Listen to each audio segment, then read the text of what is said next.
Suamiku memukulku setiap hari. Jadi, aku pura-pura pingsan. Dia panik membawaku ke RS. Dia pucat pasi saat melihat dokter yang masuk. Dia tidak tahu, itu pengacaraku. Yuk komentar dulu dari mana aja kalian nonton. Jangan lupa like dan subscribe ya biar kita bisa bongkar misterinya bareng-bareng. Udara pagi di Palangkaraya sudah terasa hangat, membawa lengas dari Sungai Kahayan yang mengalir tenang di kejauhan. Di rumah paling megah di kawasan itu, sebuah bangunan modern berbahan kaca dan baja yang seolah menantang hutan tropis di sekelilingnya, Samira sedang menata meja sarapan. Semuanya harus sempurna. Di atas meja marmer impor, sudah tersaji kroasang hangat, selai aprikot, dan 2 cangkir kopi single origin yang aromanya memenuhi ruangan. Samira bergerak nyaris tanpa suara di atas lantai yang dingin. Ia mengenakan gaun rumah sutra berwarna gading, rambut panjangnya tergelung rapi. Dari luar, ia adalah potret istri muda yang hidup dalam dongeng. Ronald, suaminya, turun dari lantai 2. Ia tinggi, gagah, dan pagi itu mengenakan kemeja polo mahal yang menonjolkan fisiknya yang terawat. Senyumnya, senyum yang sama yang memenangkan tender jutaan dolar dan mempesona separuh kota, terkembang. Pagi, sayang, sapanya, suaranya dalam dan terdengar tulus. Ia mengecup kening Samira sekilas. Semuanya tampak luar biasa, seperti biasa. Samira hanya tersenyum tipis. Pagi, Rio. Silakan. Ronald duduk, mengambil koran bisnis di samping piringnya. Keheningan yang nyaman, atau begitulah tampaknya, turun di antara mereka. Hanya denting perak di atas porselen yang terdengar. Jadwalku padat hari ini, kata Ronald, matanya masih terpaku pada berita utama tentang penurunan saham. Ada pertemuan dengan Dewan Kota. Pastikan makan malam siap tepat pukul 7. Aku mungkin membawa tamu. Tentu, jawab Samira. Ronald meraih cangkir kopinya. Ia menyesapnya, lalu diam. Alisnya bertaut. Samira merasakan udara di ruangan itu mendingin seketika, lebih dingin dari AC yang menyala. Kopinya, kata Ronald pelan, terlalu pahit. Jantung Samira berhenti sejenak. Ah, maaf. Biji yang kemarin habis, ini biji yang baru. Biar ku ganti. Tidak perlu, potong Ronald. Ia meletakkan cangkir itu kembali ke cawannya. Pelan. Terlalu pelan.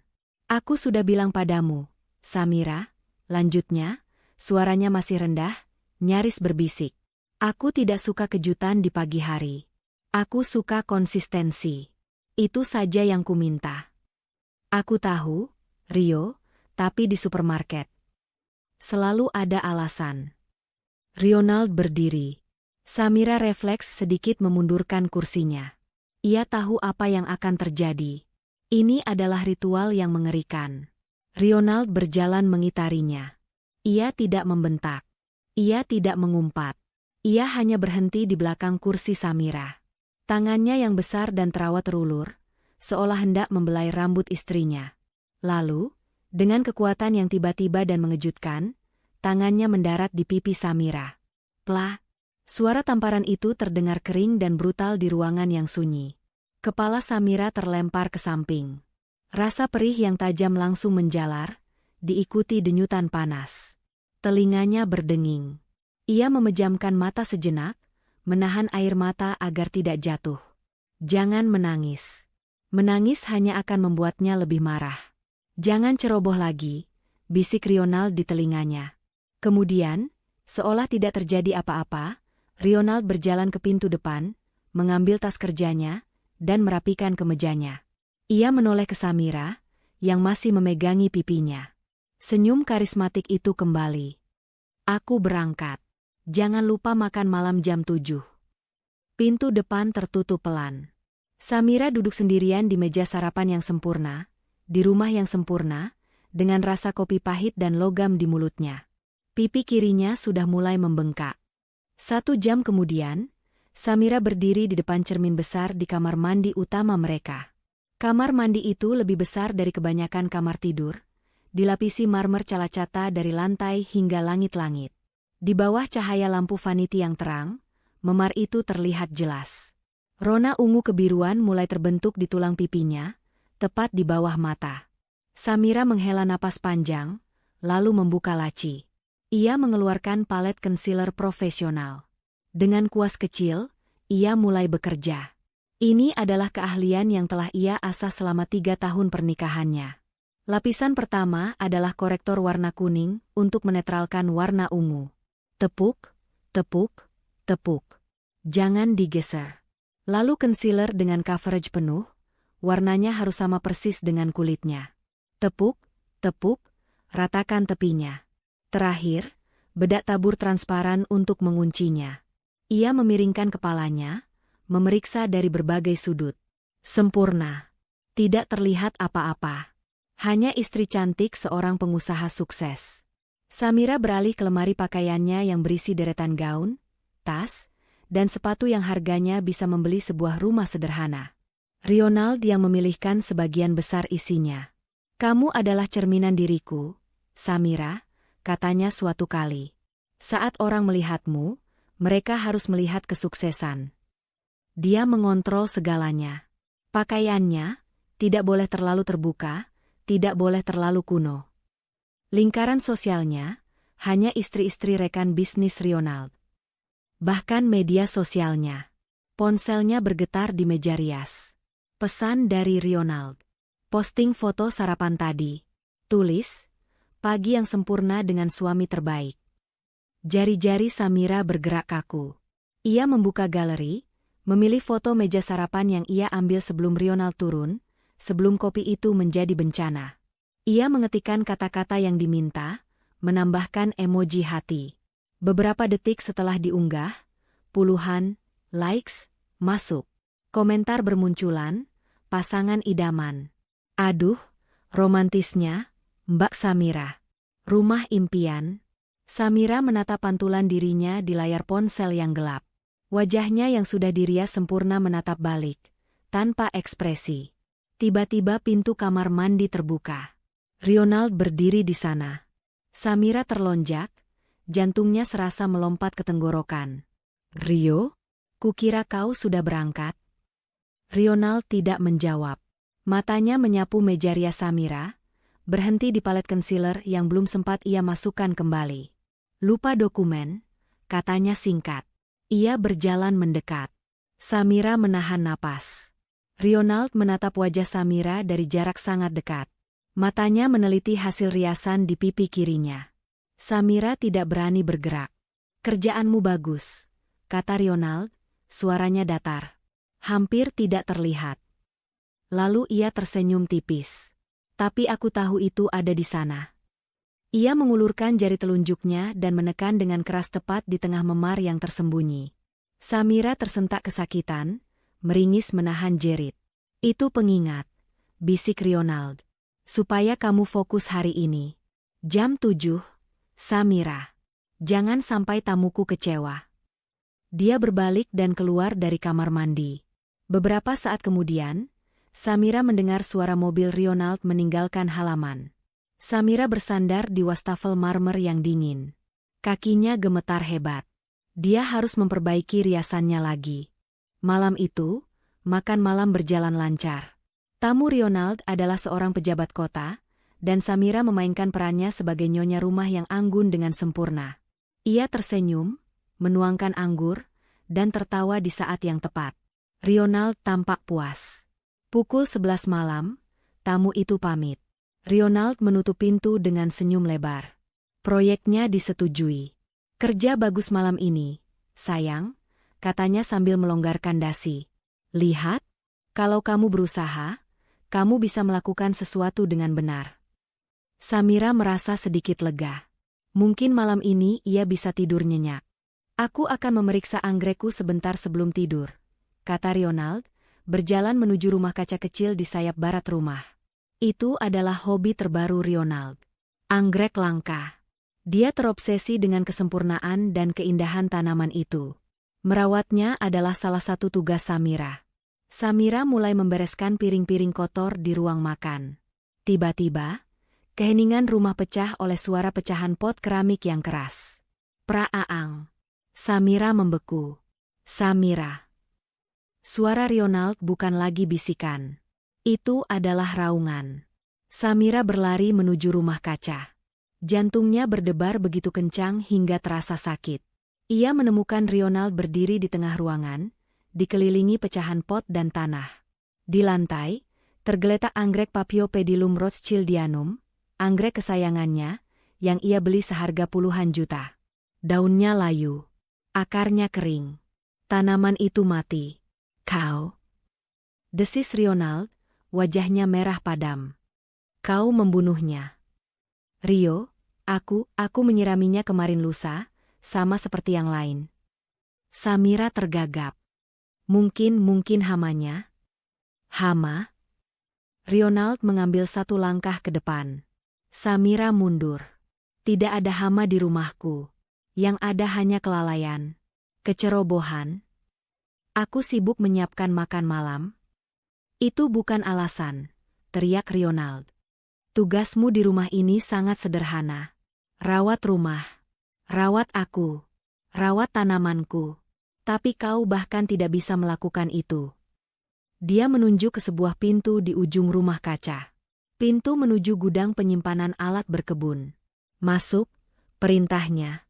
Rio, jangan. Samira mulai gemetar. Masuk. Ronald mencengkeram lengan Samira dan menyeretnya. Gudang itu gelap, pengap, dan berbau tanah lembab. Dia mendorong Samira ke dalam hingga tersungkur di lantai yang kotor. Rio, tolong gelap. Kau akan tinggal di sana malam ini, kata Ronald, suaranya dingin tak berperasaan. Mungkin kegelapan akan membantumu mengingat tugas-tugasmu. Rio, tidak. Ada tikus di sini. Mereka tidak akan mengganggumu jika kau diam. Clay. Pintu itu terkunci dari luar. Samira sendirian dalam kegelapan total. Ia merangkak ke sudut, memeluk lututnya. Ia tidak menangis. Kemarahannya terlalu besar, ketakutannya terlalu dalam. Ia hanya duduk di sana, mendengarkan detak jantungnya sendiri, sementara di luar, suaminya yang terhormat mungkin sedang menikmati segelas whisky sebelum tidur di ranjang mereka yang nyaman. Malam itu, makan malam berjalan lancar. Tamu Ronald adalah seorang pejabat kota, dan Samira memainkan perannya sebagai nyonya rumah yang anggun dengan sempurna. Ia tersenyum, menuangkan anggur, dan tertawa di saat yang tepat. Ronald tampak puas. Pukul 11 malam, tamu itu pamit. Ronald menutup pintu dengan senyum lebar. Proyeknya disetujui. Kerja bagus malam ini, sayang, katanya sambil melonggarkan dasi. Lihat, kalau kamu berusaha, kamu bisa melakukan sesuatu dengan benar. Samira merasa sedikit lega. Mungkin malam ini ia bisa tidur nyenyak. Aku akan memeriksa anggrekku sebentar sebelum tidur, kata Ronald, berjalan menuju rumah kaca kecil di sayap barat rumah. Itu adalah hobi terbaru Ronald. Anggrek langka. Dia terobsesi dengan kesempurnaan dan keindahan tanaman itu. Merawatnya adalah salah satu tugas Samira. Samira mulai membereskan piring-piring kotor di ruang makan. Tiba-tiba, keheningan rumah pecah oleh suara pecahan pot keramik yang keras. Praaang. Samira membeku. Samira. Suara Ronald bukan lagi bisikan. Itu adalah raungan. Samira berlari menuju rumah kaca. Jantungnya berdebar begitu kencang hingga terasa sakit. Ia menemukan Ronald berdiri di tengah ruangan, dikelilingi pecahan pot dan tanah. Di lantai, tergeletak anggrek Paphiopedilum Rothschildianum, anggrek kesayangannya, yang ia beli seharga puluhan juta. Daunnya layu. Akarnya kering. Tanaman itu mati. Kau? Desis Ronald, wajahnya merah padam. Kau membunuhnya. Rio, aku menyiraminya kemarin lusa, sama seperti yang lain. Samira tergagap. Mungkin hamanya? Hama? Ronald mengambil satu langkah ke depan. Samira mundur. Tidak ada hama di rumahku. Yang ada hanya kelalaian. Kecerobohan. Aku sibuk menyiapkan makan malam. Itu bukan alasan, teriak Ronald. Tugasmu di rumah ini sangat sederhana. Rawat rumah. Rawat aku. Rawat tanamanku. Tapi kau bahkan tidak bisa melakukan itu. Dia menunjuk ke sebuah pintu di ujung rumah kaca. Pintu menuju gudang penyimpanan alat berkebun. Masuk, perintahnya. Rio, jangan. Samira mulai gemetar. Masuk. Ronald mencengkeram lengan Samira dan menyeretnya. Gudang itu gelap, pengap, dan berbau tanah lembab. Dia mendorong Samira ke dalam hingga tersungkur di lantai yang kotor. Rio, tolong gelap. Kau akan tinggal di sana malam ini, kata Ronald, suaranya dingin tak berperasaan. Mungkin kegelapan akan membantumu mengingat tugas-tugasmu. Rio, tidak. Ada tikus di sini. Mereka tidak akan mengganggumu jika kau diam. Clay, pintu itu terkunci dari luar. Samira sendirian dalam kegelapan total. Ia merangkak ke sudut, memeluk lututnya. Ia tidak menangis. Kemarahannya terlalu besar, ketakutannya terlalu dalam. Ia hanya duduk di sana, mendengarkan detak jantungnya sendiri, sementara di luar, suaminya yang terhormat mungkin sedang menikmati segelas whisky sebelum tidur di ranjang mereka yang nyaman. Jam-jam merangkak lambat di dalam gudang yang pengap. Samira sudah mati rasa. Udara Palangkaraya yang panas di luar membuat gudang ini seperti oven. Keringat membasahi pakaiannya. Di dalam kegelapan, pikirannya melayang kembali.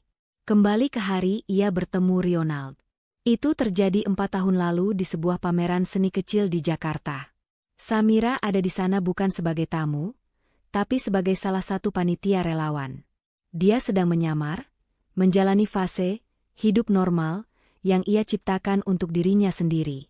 Dia sengaja menampilkan dirinya sebagai Samira, hanya Samira. Seorang mahasiswi biasa, yatim piatu sejak remaja, yang berjuang membiayai kuliah dengan kerja serabutan. Penampilannya sederhana. Bicaranya lembut.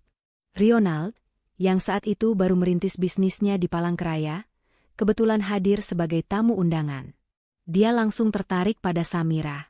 Bukan hanya karena kecantikannya yang polos, tapi karena Samira tampak mudah. Samira ingat percakapan pertama mereka. Ronald menatapnya dengan tatapan menilai, seolah sedang menaksir harga sebuah properti. Kamu terlihat berbeda dari wanita lain di sini, kata Ronald. Berbeda bagaimana? Tanya Samira polos. Murni. Tidak rumit. Samira, yang hidupnya jauh dari kata, tidak rumit, hanya tersenyum. Ronald melihatnya sebagai tanah liat yang bisa dibentuk. Seorang gadis tanpa keluarga yang akan berterima kasih seumur hidup karena telah diselamatkan dari kemiskinan. Seseorang yang tidak akan memiliki tempat untuk lari, tidak ada keluarga untuk mengadu. Seseorang yang bisa ia miliki sepenuhnya. Dan Samira, saat itu, sedang mencari sesuatu yang tulus. Dia lelah dengan dunia yang ia kenal, di mana segala sesuatu diukur dengan uang dan kekuasaan. Dia melihat ambisi Ronald, tapi dia salah mengiranya sebagai semangat. Dia melihat sifat protektif Ronald, dan dia salah mengiranya sebagai cinta. Dia pikir dia bisa menjadi dirinya yang biasa dengan pria ini. Pernikahan mereka berlangsung cepat dan sederhana, atas permintaan Samira, yang sebenarnya menguntungkan Ronald. Mereka pindah ke Palangkaraya. Kekerasan pertama terjadi sebulan setelah pernikahan. Pemicunya sepele. Samira tidak sengaja tertawa saat berbicara dengan pelayan pria di sebuah restoran. Ronald menganggapnya genit. Tamparan pertama mendarat malam itu. Samira syok.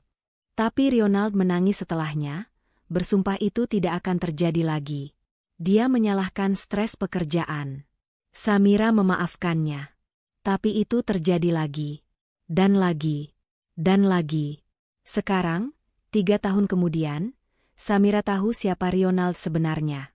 Dia bukan penyelamat. Dia adalah penjaga penjara. Dan dia telah memilih Samira dengan sangat hati-hati untuk menjadi satu-satunya narapidana di penjara emas yang ia bangun. Pintu gudang terbuka dengan derit pelan. Cahaya pagi yang menyilaukan membuat Samira memicingkan mata. Ronald berdiri di sana, sudah rapi dengan setelan kerjanya. Seolah malam tadi tidak pernah terjadi. Sudah bangun? Tanyanya ringan. Cepat mandi. Kamu bau tanah. Aku mau sarapan. Samira menatap suaminya.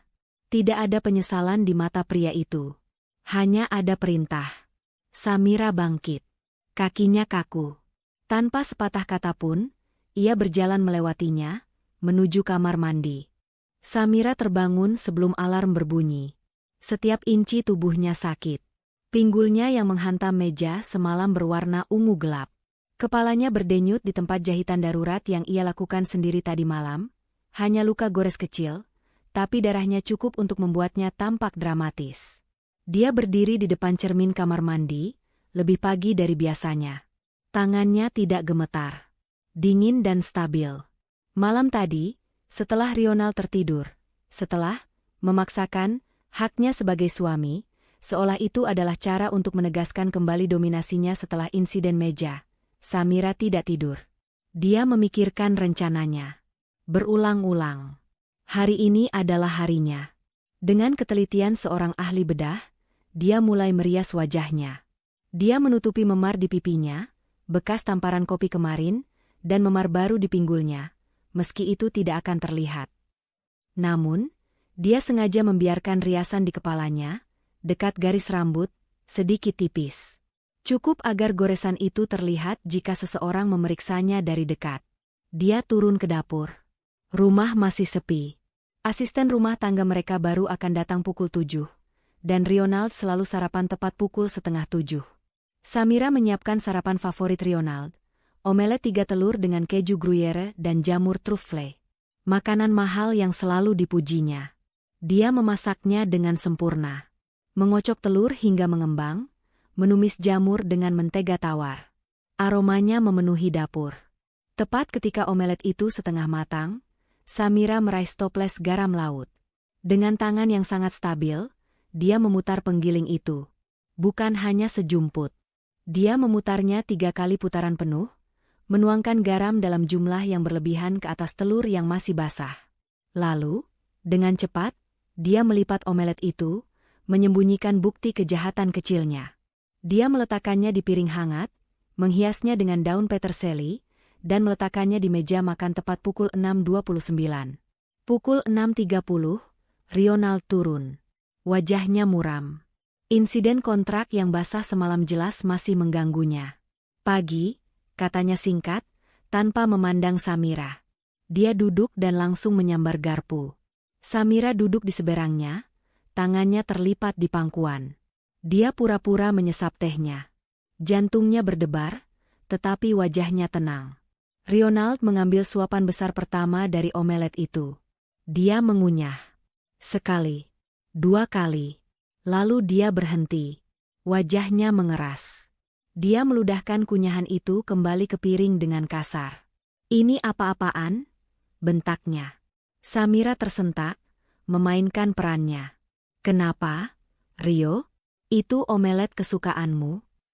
Kesukaanku? Ini asin. Kau mencoba meracuniku. Ronald membanting garpunya ke meja. Porselen piring berdentang. Asin? Tapi aku sudah menakarnya seperti biasa, Rio, sungguh. Samira memasang ekspresi bingung dan ketakutan. Jangan bohong. Ronald berdiri, amarahnya meledak seketika. Stres dari kontrak yang rusak dan provokasi baru ini sudah cukup. Kau sengaja. Kan? Sama seperti kau sengaja menumpahkan air ke kontrakku. Kau ingin menghancurkanku. Tidak, Rio. Sumpah. Samira berdiri, air mata mulai menggenang, kali ini air mata yang direncanakan. Aku muak dengan kecerobohanmu. Ronald melangkah mengitari meja, tangannya sudah terangkat untuk menampar. Inilah saatnya. Jangan, Rio. Aku pusing. Kata Samira, memegangi kepalanya. Sejak kepalaku terbentur meja semalam, ini adalah umpan. Dia sengaja mengingatkan Ronald tentang kekerasannya semalam. Ekspresi Ronald goyah sejenak. Panik dari semalam kembali. Tapi amarahnya lebih besar. Alasan. Selalu alasan. Dia maju untuk mencengkeram lengan Samira. Aku ke kamar mandi, jerit Samira. Dia berbalik dan berlari. Bukan lari panik, tapi lari yang terkendali. Dia berlari ke kamar mandi tamu di lantai bawah. Kamar mandi yang ia pilih khusus untuk ini. Kamar mandi dengan lantai marmer yang dipoles sempurna. Mau lari kemana kau? Ronald mengejarnya. Amarahnya kini tak terkendali karena merasa diabaikan. Samira mencapai ambang pintu kamar mandi. Dia tahu Ronald tepat di belakangnya. "Rio, jangan," pekiknya. Ronald mengulurkan tangan untuk menarik bahunya. Saat itulah Samira mengeksekusi rencananya. Ini bukan sekadar jatuh. Ini adalah koreografi yang telah ia latih dalam benaknya ratusan kali. Dia tidak menunggu Ronald menariknya. Dia menggunakan momentum uluran tangan Ronald, membuatnya seolah-olah tarikan itu yang menyebabkannya. Dia tersandung, keset kamar mandi yang sengaja ia lipat sedikit ujungnya. Kakinya tergelincir di lantai marmer yang licin. Dan dia jatuh. Dia tidak jatuh sembarangan. Dia jatuh ke samping, membiarkan tubuhnya menghantam lantai dengan keras. Dan bagian terpenting, dia membenturkan kepalanya. Tidak dengan keras. Dia tidak ingin bunuh diri. Dia hanya ingin pingsan, tetapi cukup keras untuk menimbulkan suara yang meyakinkan. Tut. Suara kepalanya, atau lebih tepatnya, bagian samping kepalanya yang sudah sakit, menghantam pinggiran marmer bak cuci tangan terdengar tumpul dan mengerikan. Lalu, Samira membiarkan tubuhnya rileks sepenuhnya. Dia melepaskan semua ketegangan. Matanya terpejam. Napasnya ditahan sejenak, lalu diembuskan pelan dan dibuat sangat dangkal. Dia tergeletak di lantai kamar mandi yang dingin. Setengah di atas keset, setengah di marmer. Dalam posisi yang sangat tidak wajar. Diam. Di ambang pintu, Ronald membeku. Amarahnya langsung menguap, digantikan oleh es dingin yang menusuk. Dia mengharapkan Samira menangis. Dia mengharapkan Samira menjerit kesakitan. Dia tidak mengharapkan kesunyian ini. Samira? Tidak ada jawaban. Samira, bangun, katanya, suaranya sedikit gemetar. Aku tidak main-main. Dia masih tergeletak. Mata terpejam. Wajahnya pucat pasi, sesuatu yang tidak perlu dia palsukan. Ronald melangkah masuk dengan hati-hati. Samira?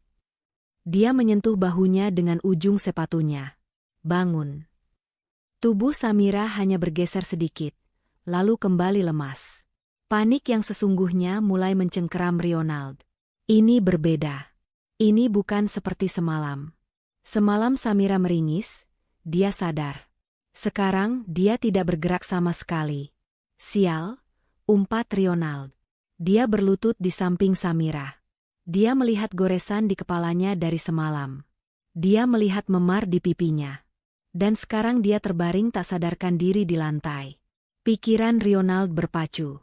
Bukan, apakah istriku baik-baik saja? Pikirannya adalah polisi. Wartawan. Pembunuhan tidak disengaja. KDRT. Namaku hancur. Bisnisku hancur. Semua yang telah dia bangun, citranya sebagai suami sempurna, pengusaha sukses, warga terhormat Palangkaraya, semua bisa runtuh dalam sekejap. Samira, bangun. Dia menepuk-nepuk pipi Samira. Keras. Tidak ada respons. Dia mencoba mengangkat kelopak matanya. Mata Samira hanya menatap lurus. Kosong, Samira telah melatih ini, memfokuskan pandangannya ke titik tak terhingga. Tidak, tidak, tidak. Ronald mulai panik. Dia memeriksa napas Samira. Dia menempelkan telinganya ke hidung Samira. Ada napas. Sangat lemah, sangat dangkal. Dia masih hidup. Oke. Rumah sakit. Dia tidak bisa menelepon ambulans. Ambulans akan menarik perhatian. Akan ada laporan resmi. Akan ada pertanyaan. Dia harus membawanya sendiri. Ronald mengumpat sambil mencoba mengangkat Samira. Samira, yang sengaja melemaskan seluruh tubuhnya, terasa sangat berat. Sialan, Samira, bantu sedikit. Geramnya, seolah Samira bisa mendengarnya. Dia akhirnya berhasil menggendong Samira. Dia menggendongnya ala pengantin, melewati ruang makan di mana omelet asin itu masih tergeletak. Dia berlari melewati ruang tamu mereka yang sempurna, keluar menuju garasi. Dia membuka pintu SUV mewahnya, meletakkan Samira, lebih seperti menjatuhkannya, di kursi penumpang depan, dan memakaikan sabuk pengaman. Dia memacu mobil keluar dari halaman rumah mereka. Ban mobilnya berdecit di atas aspal. Di dalam mobil, Ronald memukul-mukul setir. Sial, sial, sial. Sepanjang perjalanan, pikirannya bekerja cepat, menyusun alibi. Dia pusing. Ya, dia bilang pusing tadi pagi. Dia memang sudah sakit sejak semalam. Kepalanya terbentur meja. Aku sudah menyuruhnya istirahat, tapi dia keras kepala. Lalu dia terpeleset di kamar mandi. Aku sedang di ruang kerja. Tidak. Aku sedang di meja makan. Aku mendengar suara jatuh. Ya, itu lebih baik. Dia mengemudi seperti orang gila. Menyalip mobil lain, membunyikan klakson, nyaris menerobos lampu merah. Dia harus pergi ke rumah sakit terbaik. Bukan RSUD. Terlalu banyak orang, terlalu banyak birokrasi, terlalu banyak pertanyaan. Dia butuh rumah sakit swasta. Yang mahal. Yang menghargai privasi klien mereka. Dia tahu tujuannya. Klinik Medika Utama. Rumah sakit paling elit di Palangkaraya, tempat para ekspatriat dan pejabat berobat. Tempat di mana uang bisa membeli kesunyian. Tepat seperti yang telah Samira perkirakan. Di kursi penumpang, Samira, dengan mata terpejam, merasakan setiap belokan tajam. Dia bisa merasakan kecepatan mobil. Dia bisa mendengar umpatan suaminya. Dia tersenyum dalam hati. Semuanya berjalan sesuai rencana. Ronald membanting setir mobilnya ke jalur UGD Private Clinic Medika Utama. Dia bahkan tidak mematikan mesin.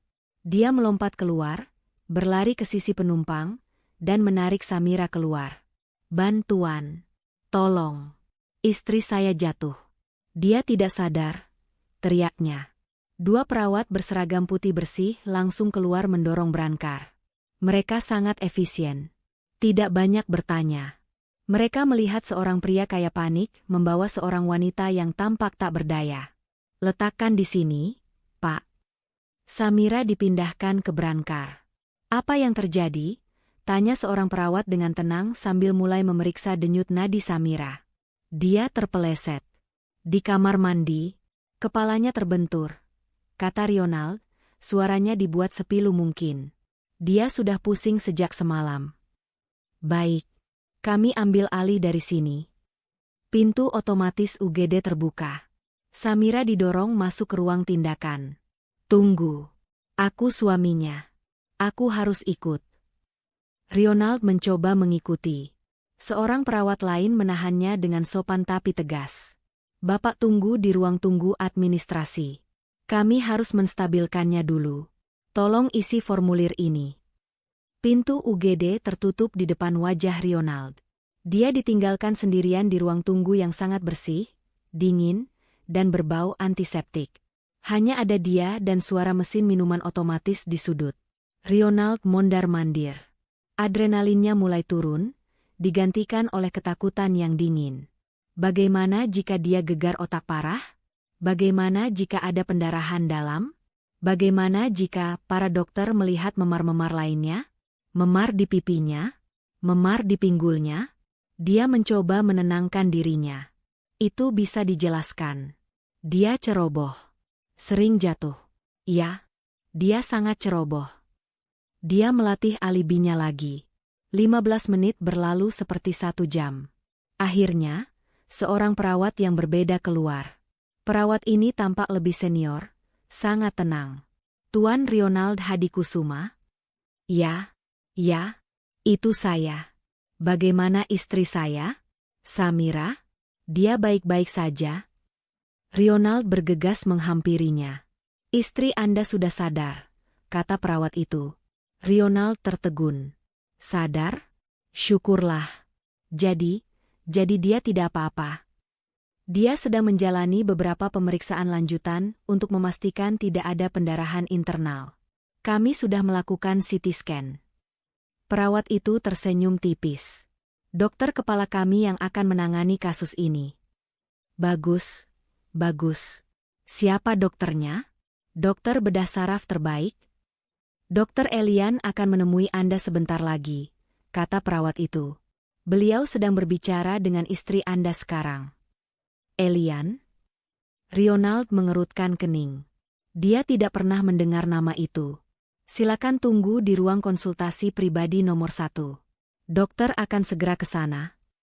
Perawat itu menunjuk ke sebuah pintu di ujung koridor. Ronald mengangguk. Dia berjalan ke ruang konsultasi itu, merasa sedikit lebih lega karena Samira sudah sadar. Itu berarti tidak ada masalah besar. Mungkin hanya gegar otak ringan.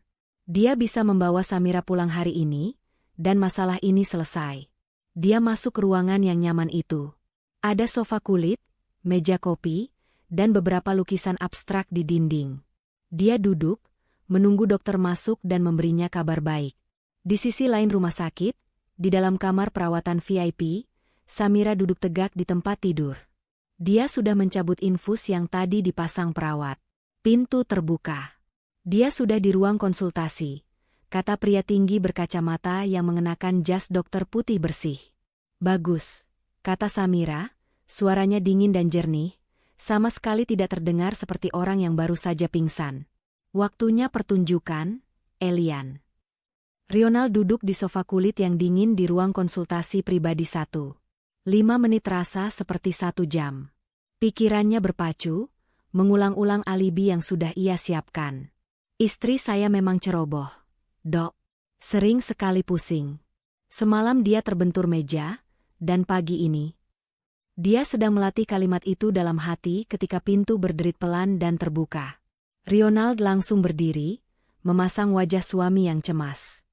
Dokter, bagaimana istri saya? Samira? Dia? Kata-katanya terhenti di tenggorokan. Pria yang masuk itu tinggi, mungkin pertengahan 40-an. Dia mengenakan jas dokter putih yang bersih dan kaku.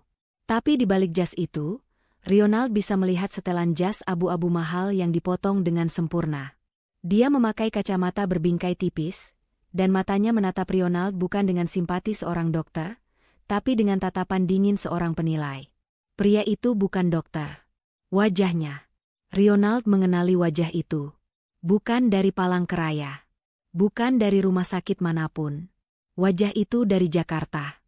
Dari sebuah ruangan kantor yang steril di gedung pencakar langit. Jantung Ronald serasa berhenti berdetak. Tuan Ronald Hadikusuma, kata pria itu. Suaranya datar, tanpa emosi. Anda?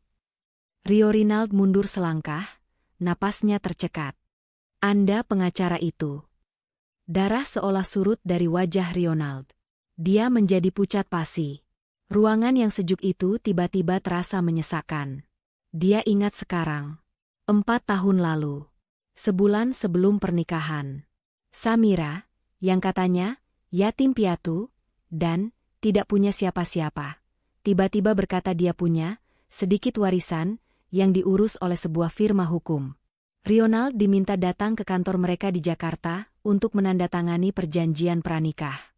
Ronald, yang saat itu menganggap Samira hanya gadis miskin beruntung, tidak terlalu memikirkannya. Dia mengira itu hanya formalitas kecil. Tapi dia ingat kantor itu, lantai teratas sebuah menara berkilauan. Dan dia ingat pria ini. Pria yang memimpin rapat, yang dikelilingi oleh selusin pengacara lain. Pria yang menjelaskan pasal-pasal perjanjian dengan ketepatan yang mengerikan. Pria ini adalah Elian. Saya tidak mengerti, gagap Ronald. Apa yang Anda lakukan di sini? Di Palangkaraya? Memakai jas dokter? Elian tersenyum tipis. Senyum itu tidak mencapai matanya. Hanya penyesuaian kostum, Tuan Ronald. Anda sepertinya lebih mudah percaya pada otoritas jas putih. Dengan gerakan tenang, Elian melepas jas dokter putih itu, melipatnya dengan rapi, dan meletakkannya di atas meja kopi. Kini dia berdiri di hadapan Ronald dengan setelan jas abu-abunya yang sempurna. Dia tampak seperti pengacara papan atas yang siap membantai lawannya di pengadilan. Saya Elian Cahyono, katanya, seolah memperkenalkan diri untuk pertama kalinya.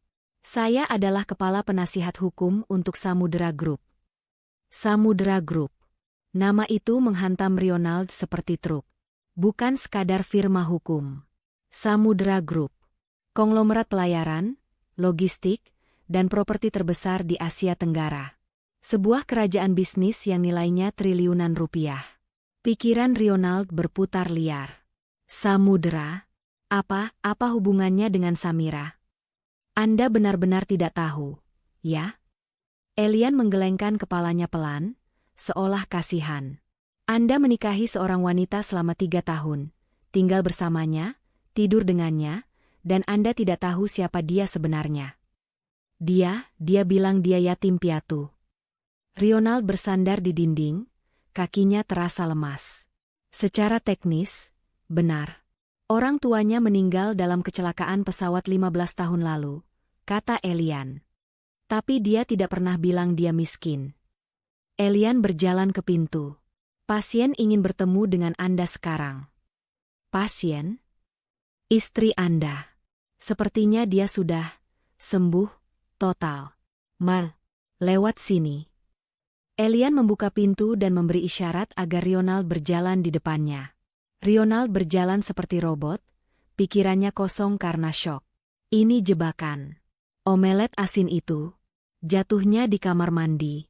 Semuanya jebakan. Elian tidak membawa Ronald kembali ke UGD. Dia membawanya ke lift pribadi di ujung koridor, naik ke lantai paling atas. Lantai ini tidak terdaftar di direktori rumah sakit di lobi. Pintu lift terbuka ke sebuah koridor mewah yang dilapisi karpet tebal. Di depan sebuah pintu kayu ganda, 2 pria berbadan tegap dengan setelan hitam dan AirPC berdiri berjaga. Mereka mengangguk hormat pada Elian. Ronald merasa mual. Ini bukan rumah sakit. Ini benteng. Salah satu penjaga membuka pintu. Silakan masuk, Tuan Ronald, kata Elian. Ronald melangkah masuk. Ini bukan kamar pasien. Ini adalah Presidential Suite. Ruangan itu lebih besar dari ruang tamu di rumahnya. Ada sofa mewah, meja makan, dan jendela kaca raksasa yang menampilkan pemandangan seluruh kota Palangkaraya. Dan di sana, di tengah ruangan, duduklah Samira. Dia tidak terbaring lemah di tempat tidur. Dia tidak memakai baju pasien. Dia duduk tegak di sofa beludru berwarna zamrud. Dia telah berganti pakaian. Kini dia mengenakan celana panjang katun hitam yang pas di badan dan blus sutra berwarna krem. Rambutnya yang panjang tergerai rapi di bahunya. Riasannya yang tebal untuk menutupi memar telah dibersihkan. Sekarang, memar ungu kebiruan di pipi kirinya, akibat tamparan kemarin, dan goresan kecil di pelipisnya, akibat benturan meja semalam, terlihat jelas di bawah cahaya lampu yang terang. Bekas luka itu bukan lagi tanda kelemahan. Mereka tampak seperti tanda perang. Dia memegang tablet di pangkuannya. Ketika Ronald masuk, Samira mengangkat kepalanya.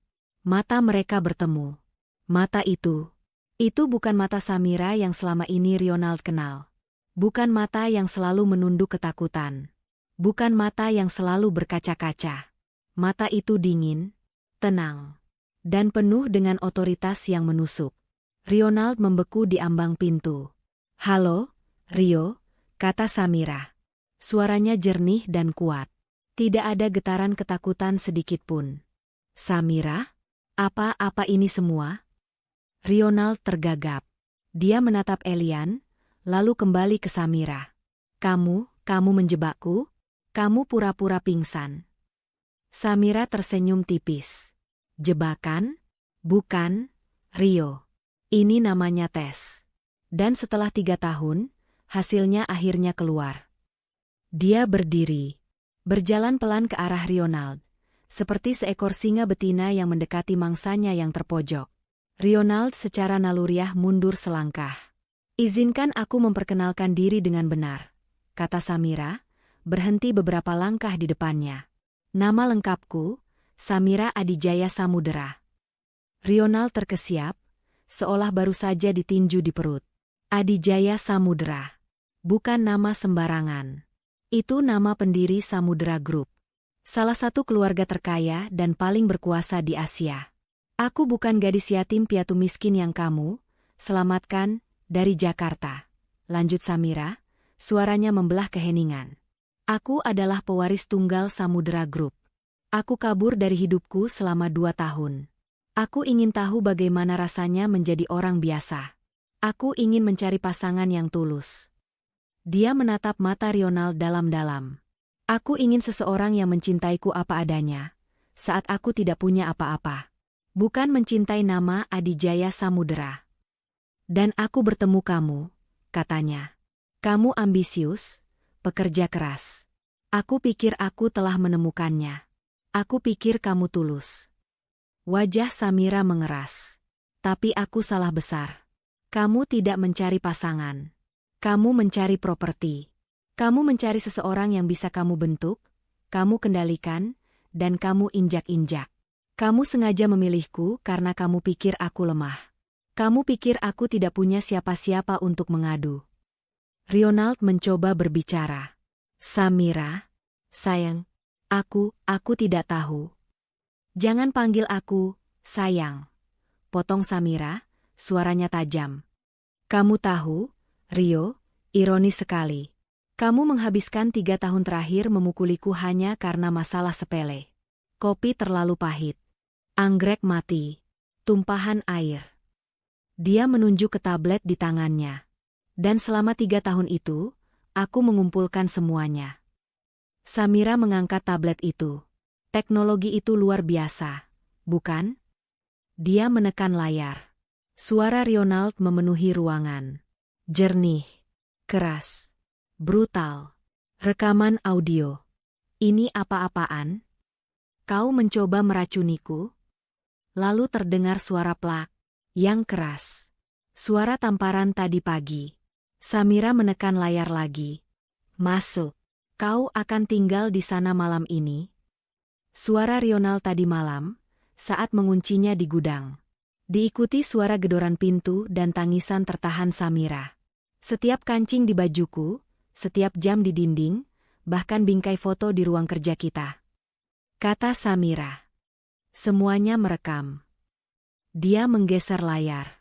Foto. Puluhan foto. Memar di lengannya. Bekas cengkeraman di bahunya. Punggungnya yang membiru. Semua dengan stempel tanggal dan waktu digital yang rapi. Kau. Ronald jatuh terduduk di kursi terdekat. Kakinya tidak sanggup lagi menopangnya. Samira menggeser layar lagi. Video. Rekaman dari kamera tersembunyi di ruang kerja. Video dari semalam. Video itu menunjukkan Ronald berteriak, hanya ada kebodohanmu. Lalu rekaman itu menunjukkan Ronald mendorong Samira dengan keras.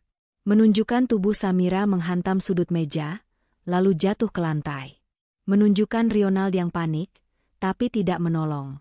Kau merekamku selama ini, bisik Ronald ngeri. Dan bagian terbaiknya, kata Samira, mematikan tablet itu.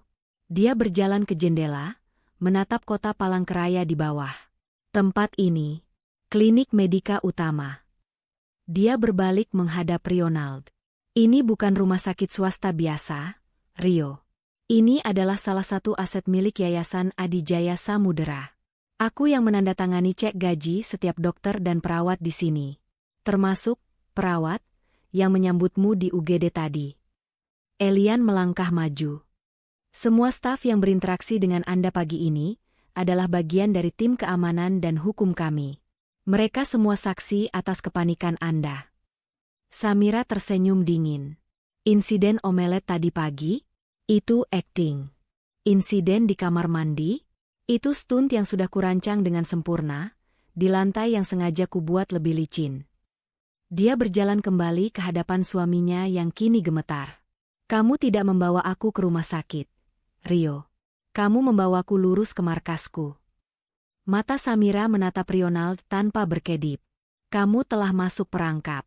Permainanmu sudah selesai. Ronald menatap Samira. Pria yang beberapa jam lalu begitu berkuasa, yang merasa seperti raja di rumahnya sendiri, kini duduk luruh di kursi di sebuah suite rumah sakit yang asing. Dia seperti balon yang kempes. Ini tidak mungkin, bisiknya, lebih pada dirinya sendiri. Ini jebakan. Kalian menjebakku. Aku tidak bersalah.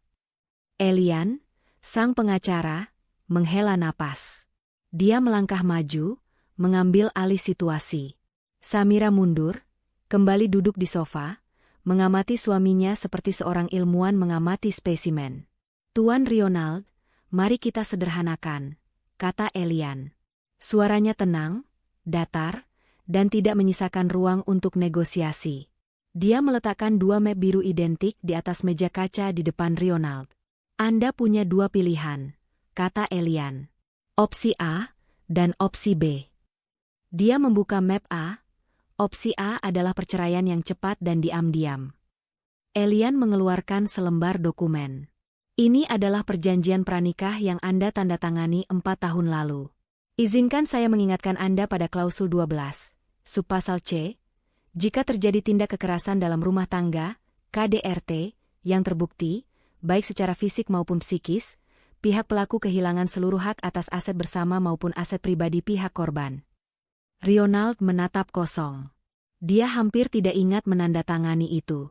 Dia pikir itu hanya formalitas konyol dari warisan kecil Samira.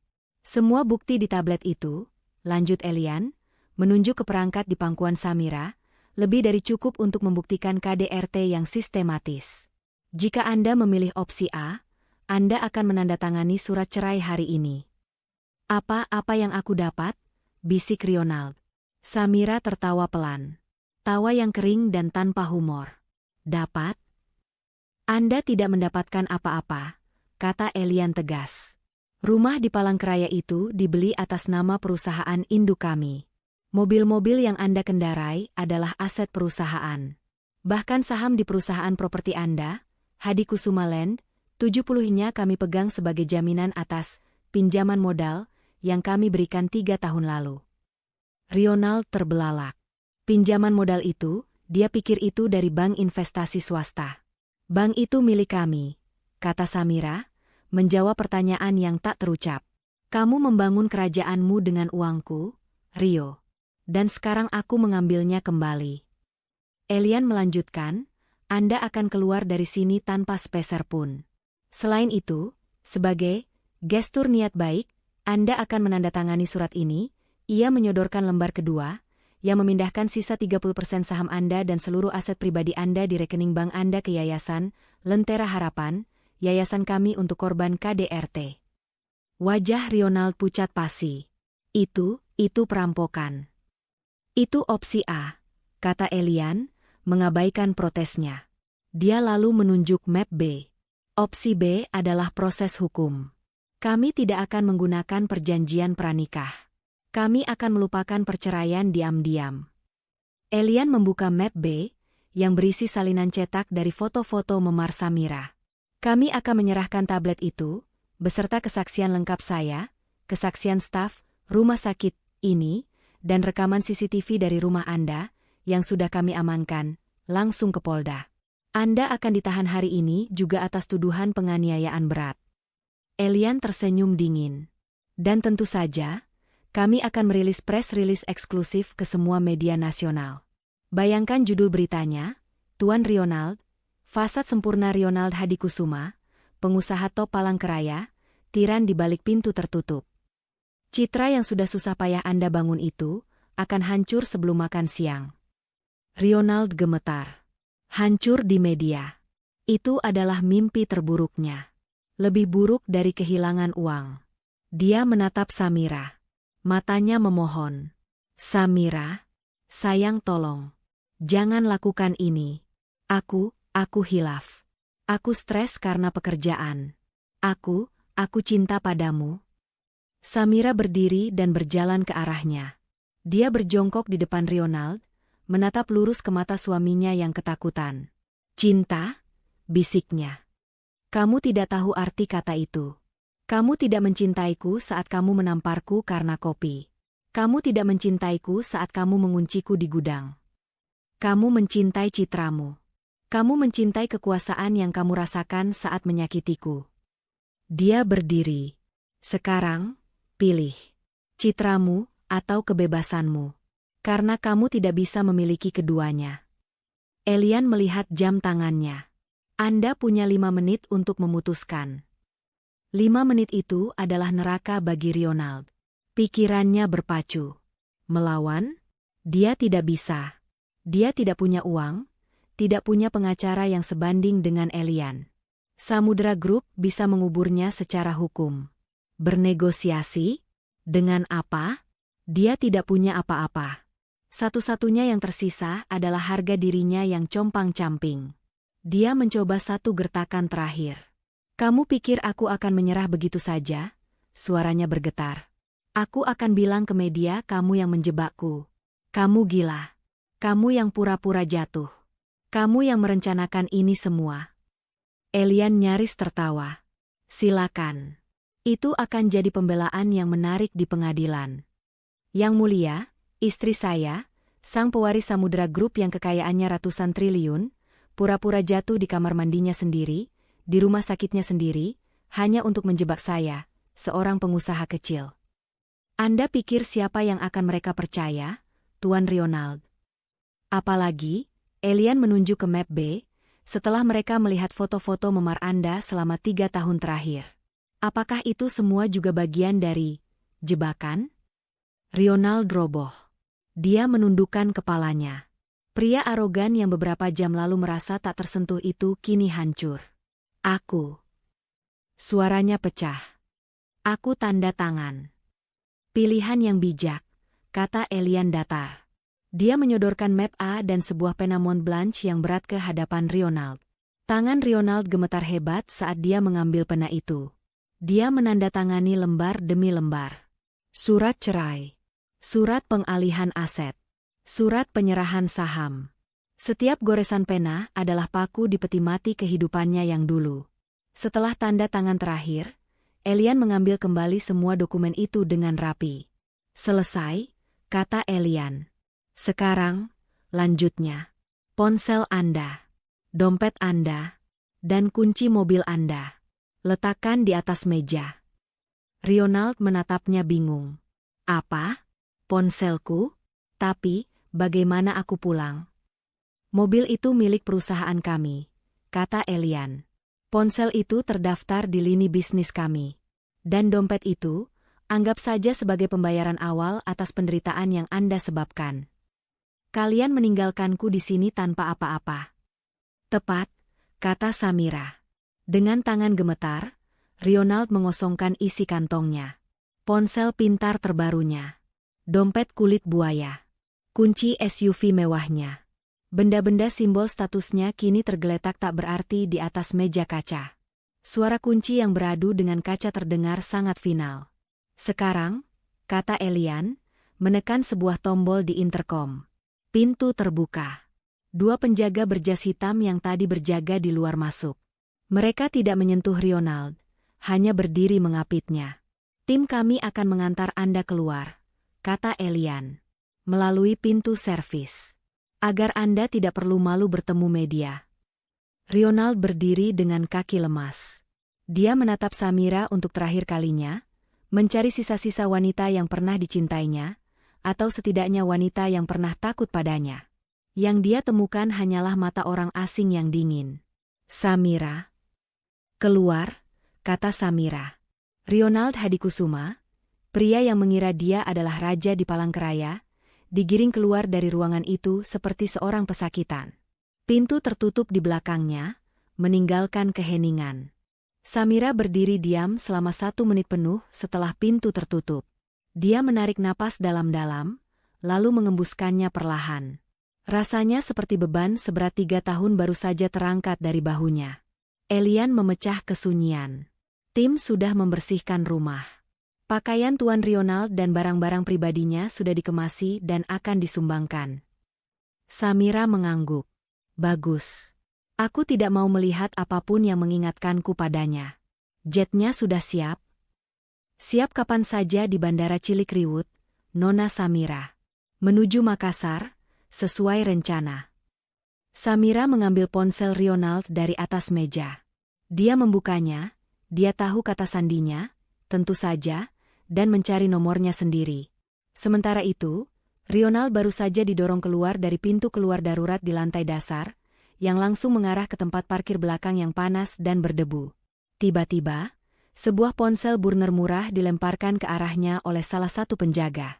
"Telepon untuk Anda," kata penjaga itu datar, lalu berbalik dan pergi. Ronald memungut ponsel itu. Ponsel itu berdering. Layarnya bertuliskan, "Panggilan masuk, tidak dikenal." Dia menjawabnya. "Halo? Rio." Itu suara Samira. Tenang, jernih, terdengar dari tempat yang jauh. "Samira, di mana kamu? Apa yang kamu lakukan padaku? Ini gila," serunya putus asa ke telepon. "Aku hanya ingin mengucapkan selamat tinggal," kata Samira. Dari suite-nya, dia bisa melihat Ronald sebagai titik kecil di tempat parkir di bawah. Dan memberi satu nasihat gratis. "Apa?" bisik Ronald. "Jangan pernah meremehkan seseorang hanya karena kamu pikir mereka lemah dan tidak punya siapa-siapa. Kamu tidak akan pernah tahu siapa sebenarnya yang sedang mengawasimu." Klik. Samira menutup telepon. Dia melemparkan ponsel Ronald ke Elian. "Hancurkan."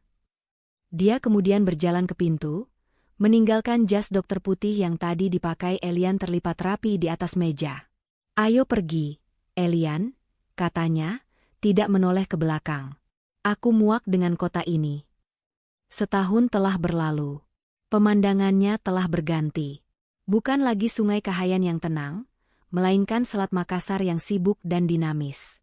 Di lantai 40 Menara Samudera, kantor pusat regional Samudera Group, Samira Adijaya Samudera memimpin rapat dewan.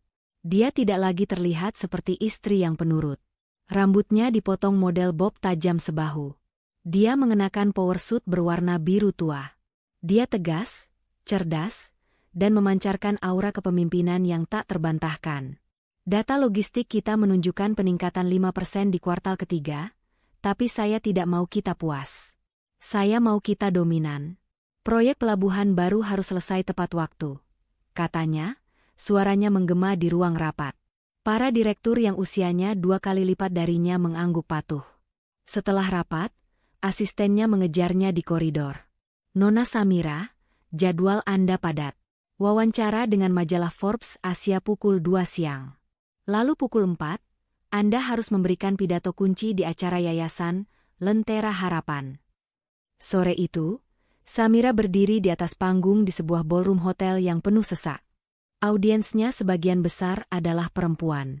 Banyak dari mereka adalah penyintas kekerasan. Samira berdiri di podium. Dia tidak membaca teks.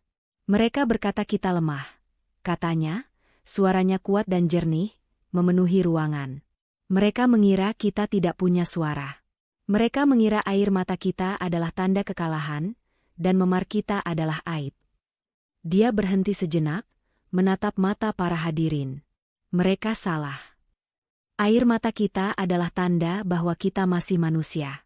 Dan memar kita," lanjutnya, "itu bukan aib. Itu adalah peta pertempuran. Itu adalah pengingat bahwa kita selamat.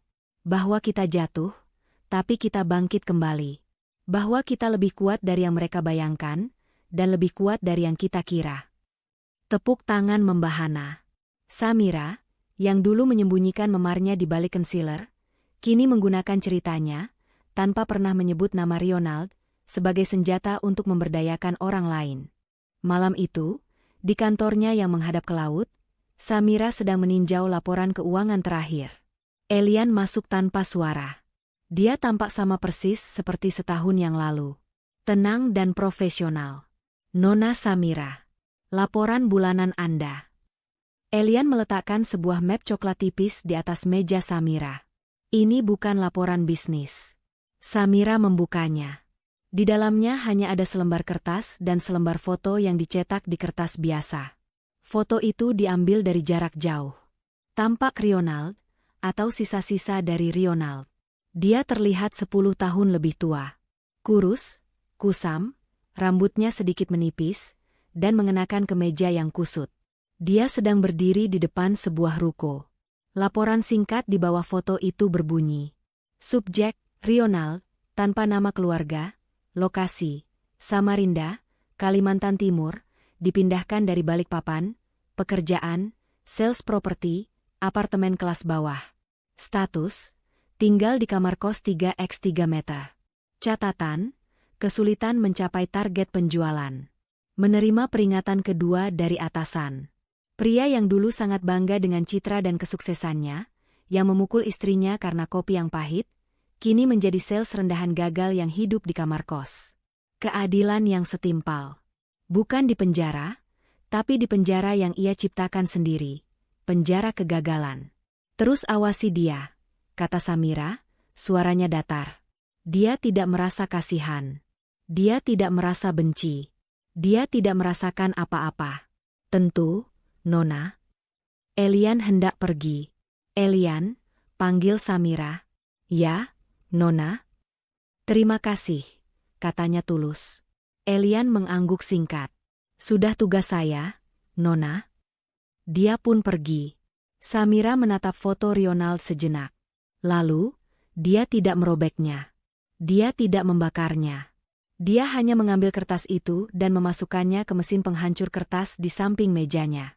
Mesin itu berdengung pelan, melumat sisa-sisa masa lalunya menjadi serpihan-serpihan kecil yang tak berarti.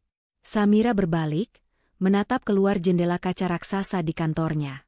Lautan lepas Makassar terbentang di bawah cahaya bulan. Tenang, luas, dan penuh kemungkinan. Dia akhirnya bebas.